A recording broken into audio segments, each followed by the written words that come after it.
Glória a Deus, graça e paz. Vocês podem tomar assento. Eu gosto de conversar um pouquinho antes de ir para a palavra, então você pode ficar sentadinho. Eu confesso que realmente eu tenho uma palavra que começou a arder no meu coração no domingo, depois da eleição, depois dos resultados. E aí, eu não sabia que eu ia ser escalado, eu levei a palavra lá em Quatro Irmãos ontem. E também tinha algumas dúvidas e Deus confirmou ontem lá a palavra que ardia no meu coração.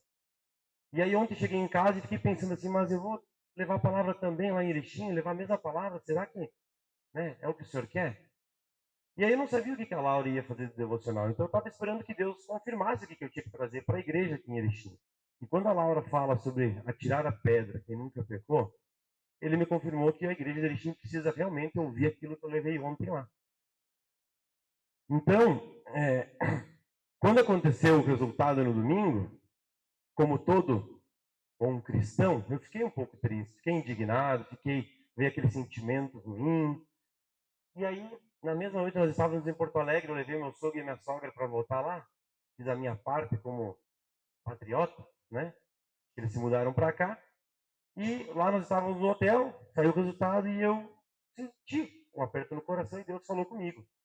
E ele disse, a igreja precisa agora ouvir o restante do que você veio pregando há alguns dias. Para quem não sabe, quem ainda não me conhece bem, eu sou de direita. E me manifesto. Eu acho que todo mundo tem que se manifestar. Não é porque a gente é pastor fazendo nada, porque a gente não tem direito de se manifestar. O que a gente não pode fazer é palanque político. E eu me manifestei em relação àquilo que eu creio, aquilo que eu acredito, valores, sobre os valores cristãos, respeitando as pessoas que não concordam. Lá em Quatro Irmãos a gente tem pessoas que não concordam, e as pessoas também me respeitam. E agora, Deus diz assim, agora tu vai ter que continuar o que tu veio pregando. É a parte mais difícil. Pregar a parte boa, que nós somos contra isso, que nós somos a favor daquilo, que o Brasil está andando, que não sei o que. Isso aí é fácil. Agora, pregar sobre a autoridade, essa parte é mais difícil. E talvez você saia daqui hoje um pouco chateado comigo. Mas quem já me conhece sabe que eu não estou preocupado em agradar as pessoas que vêm buscar a voz de Deus, que vêm buscar uma intimidade com Deus. Porque não é o Tiago, não é o Rafa, não é a Laura, é Deus. E a gente costuma ter uma responsabilidade quando a gente sobe aqui. A gente ora, a gente jejua, a gente pede direção. Para que justamente o que saia da minha boca não seja eu falando. Então, o que arde no meu coração e que eu venho trazer para vocês, e agora sim, eu te convido a se colocar de pé, em reverência à palavra de Deus, e vamos ler uma história. Eu sei que tem alguns aqui que estão começando a caminhada, talvez nunca não leram a Bíblia ou não leram essa parte, mas é uma passagem conhecida, uma passagem fácil de entender, você não vai se perder. Então eu gostaria que você abrisse a palavra em Mateus, capítulo 8. Vou colocar aqui um fundo enquanto você abre, tá? Mateus capítulo 8, verso 5.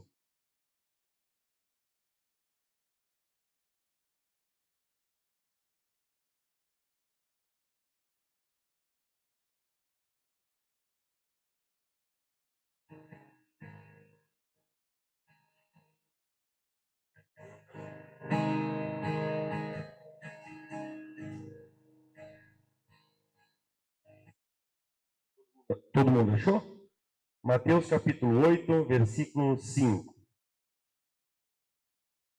Então, quem não tem a Bíblia pode acompanhar aqui no telão. Vou ler essa versão aqui para a gente falar a mesma linguagem, então. Que a minha versão é um pouquinho diferente. Tendo Jesus entrado em Cafarnaum, chegou-se a ele um centurião, que lhe rogava, dizendo: Senhor, o meu criado jaz em casa, paralítico e horrivelmente atormentado. Respondeu-lhe Jesus: Eu irei e o curarei. O centurião, porém, replicou-lhe: Senhor, não sou digno de que entres debaixo do meu telhado, mas somente dize uma palavra e o meu criado há de sarar. Pois também eu sou um homem sujeito à autoridade, e tenho soldados às minhas ordens. E digo a este, vai, e ele vai. E a outro, vem, e ele vem. E ao meu servo, faze isto, e ele o faz. Jesus, ouvindo isso, admirou-se E disse aos que o seguiam: em verdade vos digo, que a ninguém encontrei em Israel com tamanha fé. Também vos digo que muitos virão do Oriente e do Ocidente e reclinar-se-ão à mesa de Abraão, Isaque e Jacó no reino dos céus. Mas os filhos do reino serão lançados às trevas exteriores. Ali haverá choro e ranger de dentes. Então disse Jesus ao centurião: vai-te, e que seja feito assim como creste. E naquela mesma hora o seu criado sarou. Podem tomar assento. Meu Deus e meu Pai, neste momento, Senhor, eu entrego a Ti este culto, essa palavra, Pai.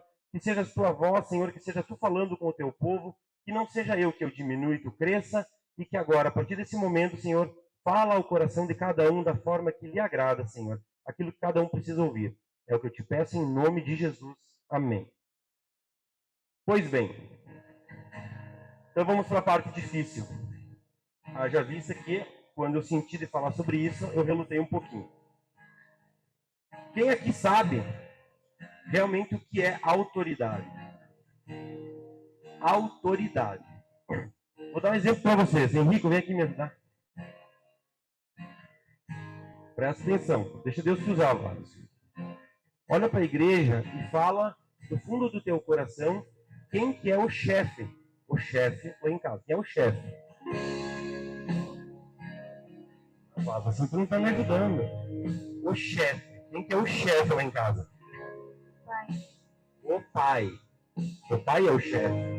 Agora presta atenção na senha. Mas quem que manda lá em casa? A mãe. Obrigado, meu filho. Vocês vão entender agora porque o poder está sobre o pai. Não por machismo, mas o pai é o que traz o provento. O pai é o que traz o suprimento. O pai é aquele que sai de manhã e vai para aquele trabalho árduo, aquele trabalho braçal. Mas quem está em casa realmente entendendo o que está acontecendo é a mãe. Quem conhece o andar, o deitar, o levantar dos filhos é a mãe. A palavra de Deus diz que a mulher sabe edificar a casa, não é o homem. Então a autoridade está sobre a mãe. O centurião, ele diz aqui, veja que ele diz assim, ó, eu sou sujeito à autoridade acima de mim, mas eu tenho gente abaixo de mim. Eu imagino aqui, você sabe o que é o centurião? Centurião, se tiver muito alto o volume, vocês podem falar, tá? Porque a igreja somos nós. Você tem permissão para levantar e dizer assim, está muito alto, fala mais baixo, para de gritar, tá? Centurião, para quem não sabe, naquele tempo, é como se fosse um capitão. Então, veja que capitão já é uma patente alta. Quem serviu ao quartel sabe que capitão é uma patente alta. É um cara responsável. É um cara que tem muitos abaixo dele, mas ele sabe que existe alguém acima dele. Isso é autoridade. Você no seu trabalho, quem que tem o poder? É o seu patrão. É o dono da empresa onde você trabalha. No caso, é o Tiago lá em casa. Mas quem dá as ordens, quem realmente está direcionando você, aquilo que tem que fazer, o que está certo, o que está errado, é o seu supervisor, é o seu gerente. No caso, se você é gerente, você sabe que tem alguém acima de você e tem alguém abaixo. Então, o que nós queremos falar aqui é sobre autoridade. Autoridade familiar, autoridade no seu emprego e agora a autoridade espiritual. Por que espiritual? O centurião, ele era romano. E quem conhece um pouquinho de antigamente sabe que romano não cria no Deus de Israel. Os centuriões, eles cobravam impostos, eles estavam ali para manter a ordem nas cidades. E muitos eram brutos, duro, firme. Nem o capitão aqui. E quando o centurião vem para Jesus, você já começa a aprender com o centurião, pastor Rafa. Que o centurião, ele chega para Jesus porque ele crê.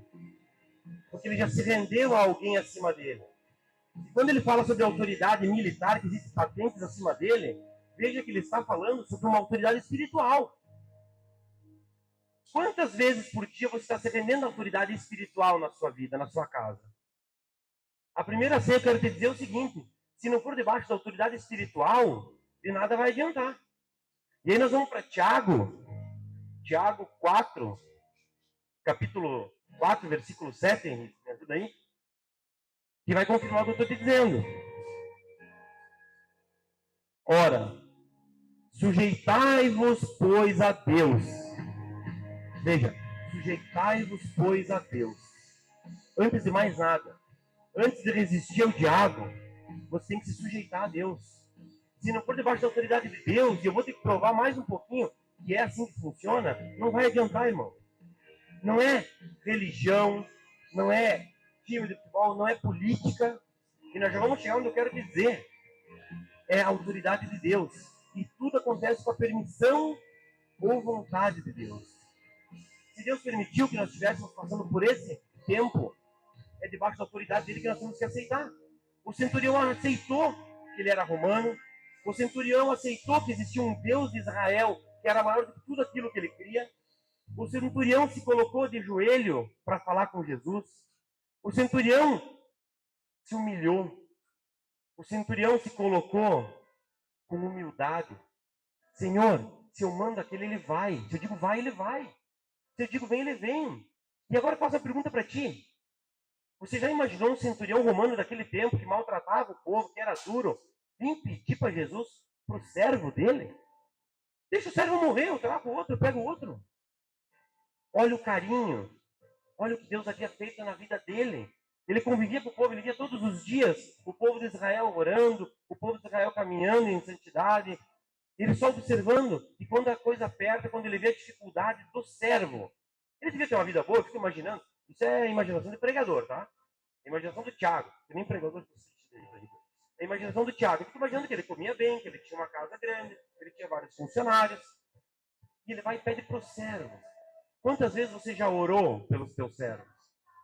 Quantas vezes você já clamou a Deus por alguém? E aqui eu faço um parênteses. Semana passada eu falei aqui, numa oportunidade que me foi dada, o que é a igreja. A igreja não é que você precisa vir aqui para buscar intimidade com Deus. Você busca intimidade com Deus na tua casa, no teu quarto. A palavra de Deus vai dizer para a gente entrar no quarto, fechar a porta e chamar Ele. Só eu e Ele, só você e Ele. Você pode ganhar intimidade, você não tem obrigação de vir aqui. Mas igreja é isso aqui, ó. É fazer a comunhão. É você ver como é que está o irmão, é dar um abraço, é saber o que aconteceu essa semana, é ver que o irmão está triste, é olhar para a cara do irmão e dizer assim, ele está precisando só de um abraço hoje. Ele está precisando só saber que existe alguém que ama ele. Eu não sei o que está acontecendo na tua vida, mas Jesus te ama. Eu não sei qual é o teu problema. Eu conheço todo mundo aqui. E conheço bem, mas a ponto de saber o que está passando nas tuas dificuldades, nas tuas batalhas diárias, eu não sei. Nem do meu irmão eu sei de tudo. Às vezes a gente fica uma semana sem se falar, faz parte. Agora, existe alguém que sabe. E Deus naquele momento sabia que o centurião ia clamar ele. Mas eu repito, a autoridade ela vem de cima. Se você não aprendeu a obedecer, você não sabe mandar. Se o centurião não se humilha e não coloca, olha, eu tenho alguém acima de mim, mas eu tenho alguém abaixo também. Ele tem que ser exemplo. Se você não é exemplo para os teus funcionários, para os teus amigos, para os teus filhos, também não vai adiantar. E como é que a gente consegue ser um bom exemplo? Debaixo da autoridade de Deus. Lá em Atos dos Apóstolos, abre aí, Ico. Atos 19, tem uma passagem, quando Paulo vai a Éfeso, ele abre uma escola, ele fica lá ensinando pessoas que estão lá aprendendo, e existem alguns ambulantes, pessoas que não têm raiz, pessoas que não se firmam em lugar nenhum, pessoas que não têm um comprometimento e querem expulsar demônios. Ora, também alguns dos exorcistas judeus ambulantes tentavam invocar o nome de Jesus sobre os que tinham espíritos malignos, dizendo, esconjuro-vos por Jesus a quem Paulo prega. Só segure um pouquinho, Rico, volta aí. Veja que os exorcistas ambulantes falam o nome de Jesus, falam o nome de Paulo. Mas será que o coração deles, eles estavam debaixo da autoridade de Deus? Se eles estivessem debaixo da autoridade de Deus, chamando o nome, invocando o nome de Paulo e Jesus, o que teria acontecido na imaginação de vocês? Eles teriam conseguido expulsar? Agora veja o que acontece, pode passar. E os que faziam isso eram 7 filhos de Seva, judeu, um dos principais sacerdotes. Eram de dentro da igreja. Os pais eram sacerdotes, conhecedores da palavra. Respondendo, porém, o espírito maligno disse, a Jesus conheço, e sei quem é Paulo, mas vós, quem sois? Então o homem no qual estava o espírito maligno, saltando sobre eles, apoderou-se de 2 e prevaleceu contra eles. De modo que nus e feridos fugiram daquela casa. Eles não estavam debaixo da autoridade de Deus, meus irmãos. Então, estar debaixo da autoridade de Deus é se sujeitar ao que Deus quer na tua vida. Mas, pastor Tiago, eu faço bem, eu ajudo as pessoas. Você já se perguntou se quer? Você está debaixo da autoridade de Deus ou muitas vezes você está debaixo da educação que você recebeu? Do teu coração que é bom. Estar debaixo da autoridade de Deus é perguntar para Deus o que Ele quer. É ver se você está alinhado com o que Ele tem sobre a tua vida. É se sujeitar àquilo que Ele fala ao teu coração. Aquela vozinha que diz assim, Tiago, tu vai falar agora a parte mais difícil para a igreja. Eu preciso que tu fale para a igreja que nós oramos, nós jejuamos, nós pregamos o que a gente crê, mas se eu permitir que eles passassem por esse vale, nós vamos orar pelos nossos inimigos.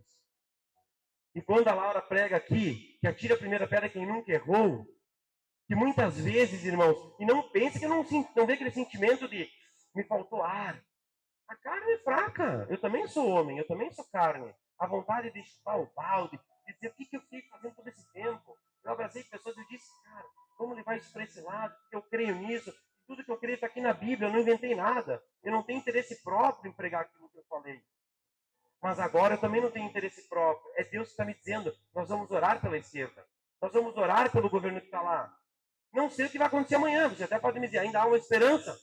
Ah, concordo. Pode ser que eles não assumam? Pode, claro que pode. Está tudo debaixo da vontade de Deus. Agora eu te pergunto, você está preparado para viver aquilo que está lá na frente? O sobrenatural de Deus? Você está preparado para viver algo novo? Algo que você talvez nunca tenha vivido? Dobrar o teu joelho, se Deus permitir que o Luiz Inácio Lula da Silva assuma no dia 1º. Você está preparado para dobrar o joelho e dizer assim, Senhor, toma conta daquela pessoa. Não deixe que ele cometa nada que não seja da tua vontade. Mas se for da tua vontade, eu vou passar. Porque Deus permitiu que Saul fosse rei. Davi, e todo mundo conhece a história de Davi. Davi foi ungido criança, mas só assumiu quantos anos depois? Deus permitiu que o povo passasse por Saul. Veja que o rei, o poder estava em Nabucodonosor na Babilônia. Mas quem tinha autoridade era Daniel. Quem realmente mandava era Daniel. O poder estava no faraó. Mas quem cuidou foi José. Então não perca a esperança. Pode ser que nós tenhamos que passar por isso. Mas a nossa parte como cristãos, a nossa parte como verdadeiros cristãos, é nós fazer a oração. É pedir para que Deus tome conta. É para pedir para que Deus vá na frente. É para pedir que Deus não permita que os justos sofram. E não vai sofrer porque a palavra de Deus diz que não vai sofrer. Se você dobrar o teu joelho, irmão, e orar pelo teu governo, a palavra de Deus vai dizer, se eu não me engano, Jeremias, não, Lucas, vamos ver Lucas 6, Henrique. Lucas 6. Mas a voz que ouvis, veja que ele primeiro ele fala assim, ó, só quem ouve não vai fazer. Agora nós vamos para a parte prática. Eu falei um pouco da teoria, da Bíblia, agora nós vamos para a parte prática, a parte difícil. Mas a voz que ouvis, digo, amai os vossos inimigos, fazei o bem aos que odeiam.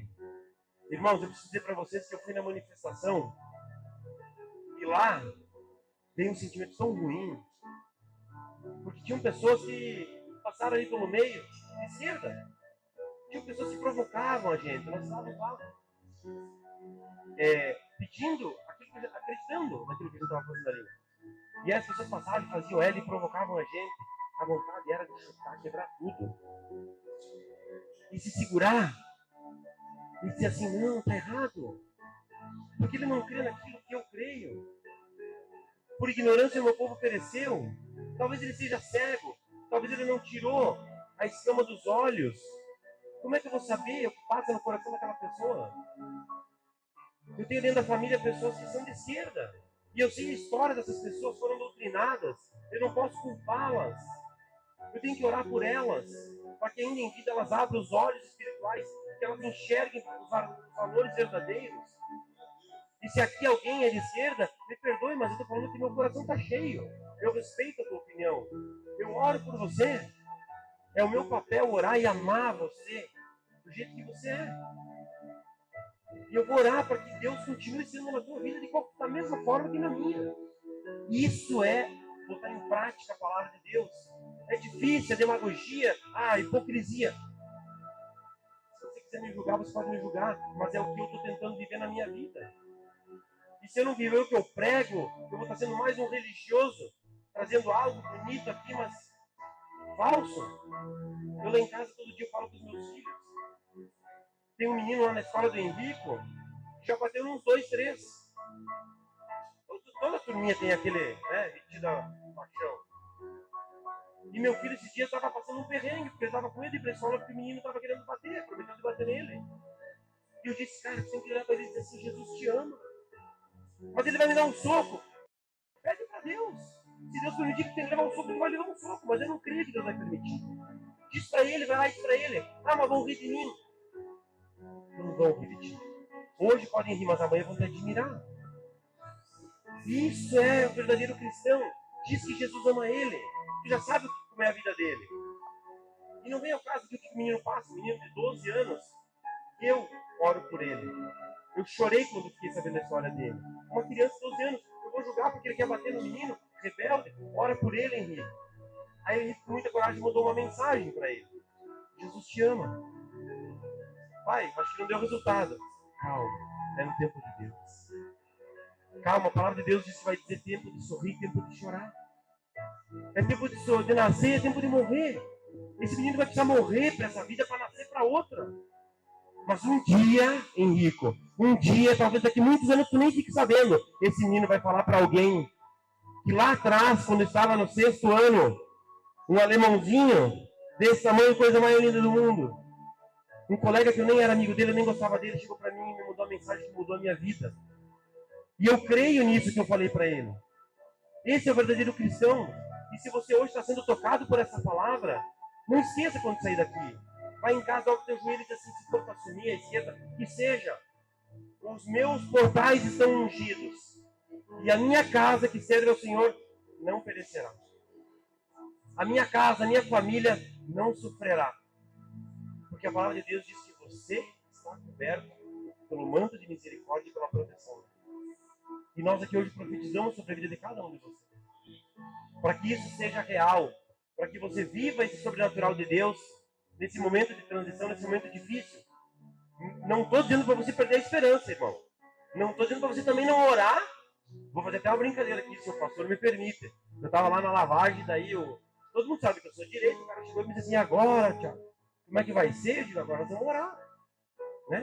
Tu acha que tem volta? Eu digo assim, olha, existem muitas formas de ter volta. Pode ser que de repente ele não assuma. Pode ser que lá em janeiro faça um impeachment dele. Existem tantas coisas que estão na mão de Deus. E daí ele falou assim, pode ser até que ele sofra um infarto. Eu digo, olha irmão, eu não oro isso por ninguém. Mas se for da vontade de Deus, eu também não vou me atravessar na frente. Não vou me atravessar na frente. Não é esse o meu papel. Se for da vontade de Deus, que Deus cumpra. Mas eu não oro por isso. Eu oro que ele fique e viva e pague pelo que ele fez. E pague debaixo da autoridade de Cristo. E se for em tempo dele mudar e se converter e aceitar Jesus, como muitas vezes você ainda não aceitou. Eu aceitei faz 9 anos só. Por que eu vou julgar o outro que ainda não aceitou, pastor Rafa? Eu fazia 9 anos que eu aceitei Jesus na minha vida. E estou vivendo o sobrenatural. Eu creio que Deus pode mudar qualquer um. Amém? Ei, Jesus é lindo. Abre para mim o Salmos 28, 7, por favor, meu filho.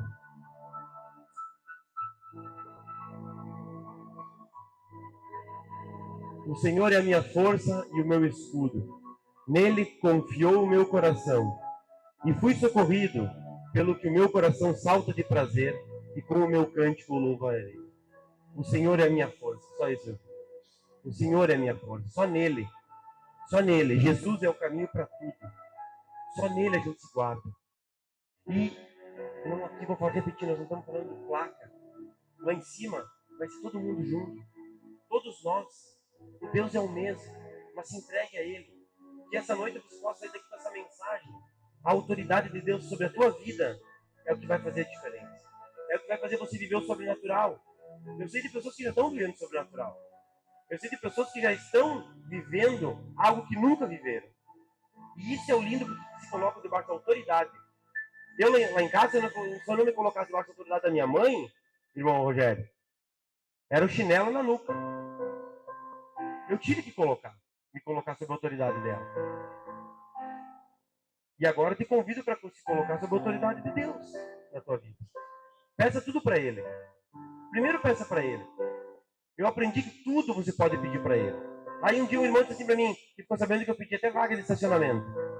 Às vezes eu saía do escritório lá na Bahia e ia aqui no cartório, rápido, chovendo, e eu disse assim, Senhor, sabe que vai fechar em 5 minutos? Eu sei que a minha vaga está lá me esperando. O senhor sabe que eu estava trabalhando.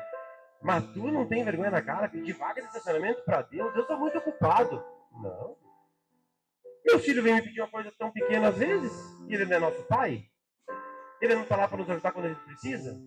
Se for da tua vontade vai ter uma vaga na frente. Se não for, eu vou caminhar na chuva. Ponto.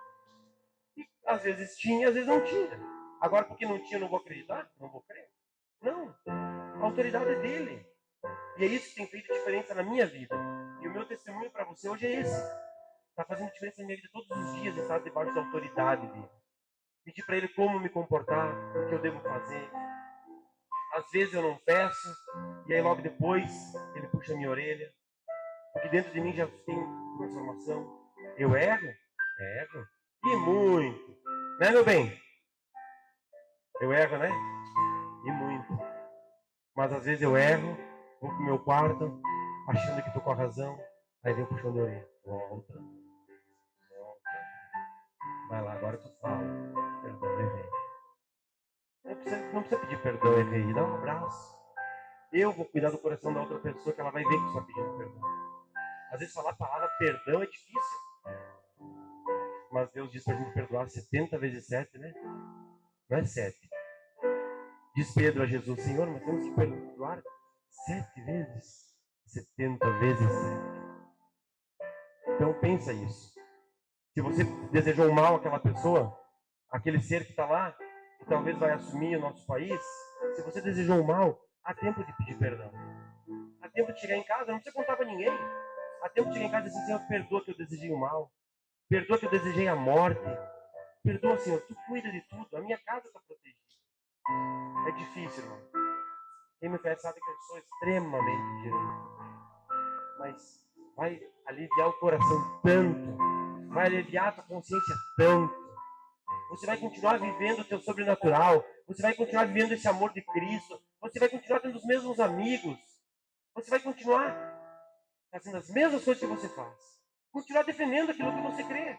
Continuar postando no teu perfil que você é de direita ou de esquerda.